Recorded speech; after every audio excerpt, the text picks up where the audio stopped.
നിങ്ങളുടെ favourite shows ഇനി ഒരിക്കലും മിസ്സാവില്ല. ഇപ്പോൾ C5 കാണും നിങ്ങളുടെ ഫേവറേറ്റ് ഷോ തികച്ചും സൗജന്യമായി.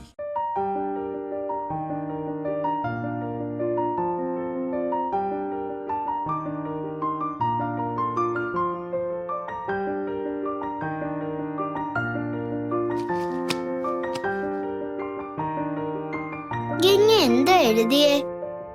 ഒന്നും എഴുതിയില്ലല്ലോ. അല്ല, ഗംഗ എഴുതുന്നത് ഞാൻ കണ്ടതാണല്ലോ. അത് മാളുവിന് വെറുതെ തോന്നിയതാ. ഞാൻ വെറുതെ മോളുടെ ബുക്ക് നോക്കിയതാ. ഗംഗ പറഞ്ഞ എനിക്ക് വിശ്വാസാ. മാളുക്കുട്ടി നന്നായിട്ട് പ്രസംഗം പറയുന്നുണ്ട് കേട്ടോ. അത് അച്ഛനല്ലേ പഠിപ്പിച്ചു തന്നത്? അതെ, മോള് ശരിക്കും നല്ല ഭാഗ്യമുള്ള കുട്ടിയാ. മഹേട്ടനെ പോലെ സ്നേഹമുള്ള ഒരു അച്ഛനെ കിട്ടിയില്ലേ. എന്ത് സ്നേഹത്തോടെയാ മഹേട്ടൻ മാളുവിന്റെ ഓരോ കാര്യങ്ങളും ചെയ്യുന്നത്. ശരിയാ ഗംഗ പറഞ്ഞത്. പണ്ടൊക്കെ എനിക്ക് എന്റെ അച്ഛനോട് ദേഷ്യായിരുന്നു. പക്ഷെ ഇപ്പൊ ഗംഗ കാരണാ ഞാൻ അച്ഛനെ ഇഷ്ടപ്പെട്ടു തുടങ്ങിയത്. അങ്ങനെ വേണം, നല്ല കുട്ടികൾ അങ്ങനെയാ. മോളുടെ അച്ഛന് മോള് മാത്രല്ലേ ഉള്ളൂ. ആ ഓർമ്മ എപ്പോഴും എന്റെ മാളുവിന് വേണം. പക്ഷെ ഗംഗ പറഞ്ഞതിലൊരു തെറ്റുണ്ടല്ലോ.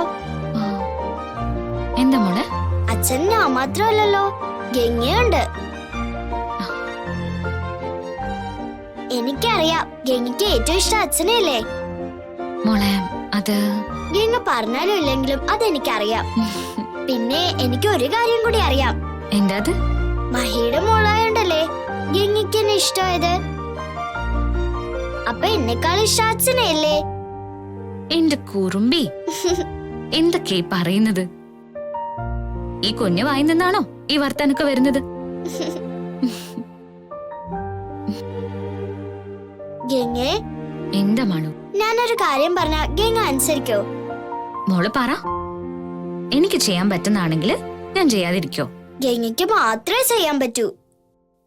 അതെന്താ എനിക്ക് മാത്രം ചെയ്യാൻ പറ്റുന്ന കാര്യം? സ്കൂൾ മത്സരത്തിന് ഗംഗ എന്റെ കൂടെ വരുമോ? ഞാൻ വരണോ മോളെ? എനിക്കിവിടെ ഒരുപാട് ജോലികളില്ലേ. അത് മാത്രല്ല മഹേട്ടനും ശ്രേയച്ചും എല്ലാം വരുമായിരിക്കും. അവരൊന്നും വരണ്ട, ഗംഗ വന്നാ മതി. എല്ലാവരും അമ്മമാരെ കൊണ്ടുവരുന്നേ. എന്റെ അമ്മ ഗംഗയല്ലേ, അപ്പൊ വേറെ ആരുമല്ല, ഗംഗയല്ലേ എന്റെ കൂടെ വരേണ്ടത്. ഗംഗ മാത്രം എന്റെ അമ്മ. മോളെ, എന്റെ പൊന്നു മോളാ നീ.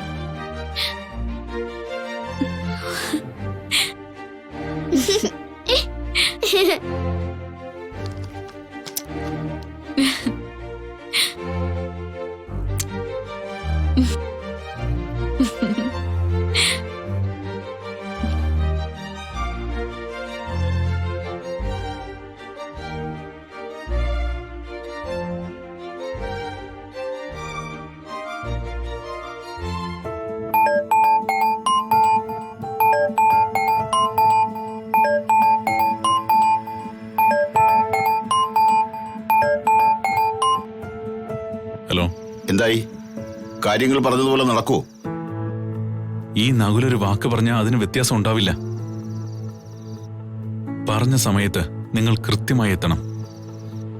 ഞാൻ ഗംഗയെ അവിടെ എത്തിച്ചിരിക്കും. Okay, deal.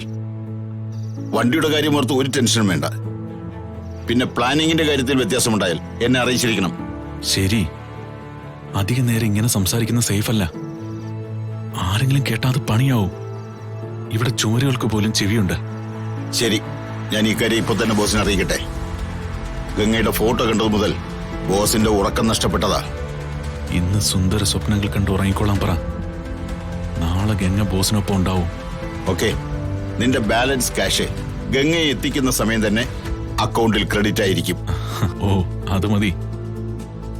ആ, അപ്പൊ ശരി, എല്ലാം പറഞ്ഞ പോലെ. ഓക്കെ.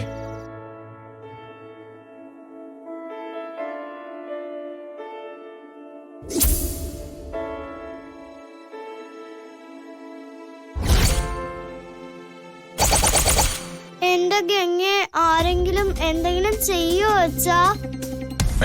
മോള് വിഷമിക്കണ്ട, നമുക്ക് നോക്കാം.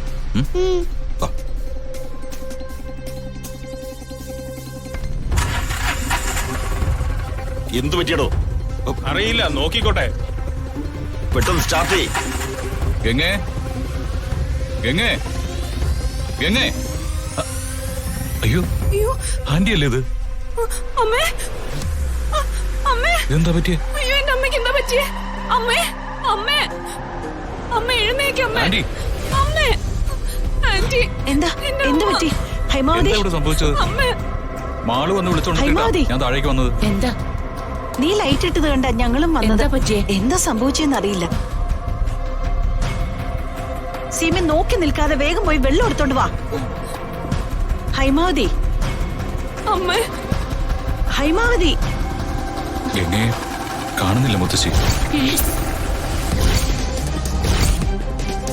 ഗംഗയെ കാണുന്നില്ലെന്നോ? എന്താ മഹി പറയുന്നേ? എന്റെ കുഞ്ഞെവിടെ? അവള് മുറിയിലില്ലേ?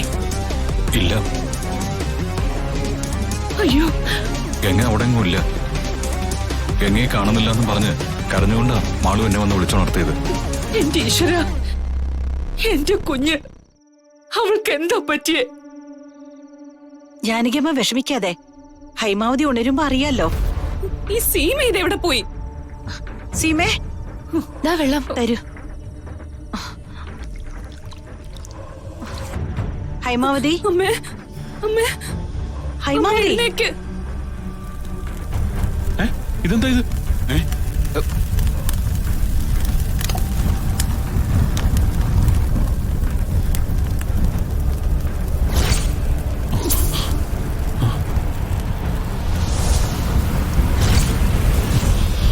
ഓടിക്കോ.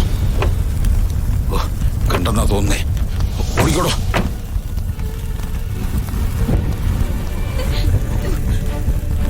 എന്റെ ശ്രീമഹേശ്വരാ, മുത്തശ്ശി, അയ്യോ അയ്യോ എന്റെ ഗംഗയുടെ ശബ്ദമല്ലേ അത്? മുത്തശ്ശി. മോളെ എന്താ എന്താ ഇവിടെ?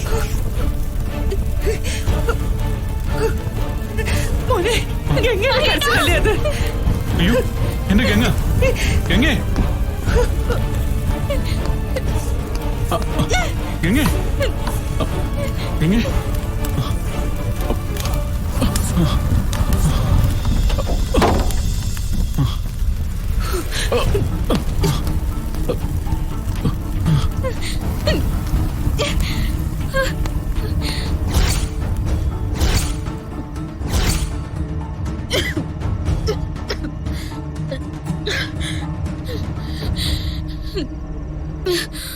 ഗംഗ എന്താ?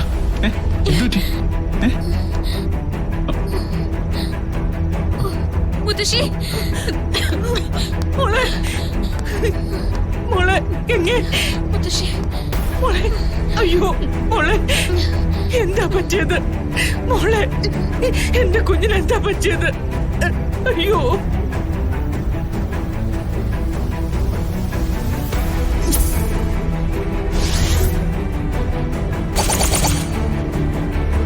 ഡൗൺലോഡ് ചെയ്യൂ C5 ആപ്പ്. കാണൂ എല്ലാ എപ്പിസോഡുകളും സൗജന്യമായി.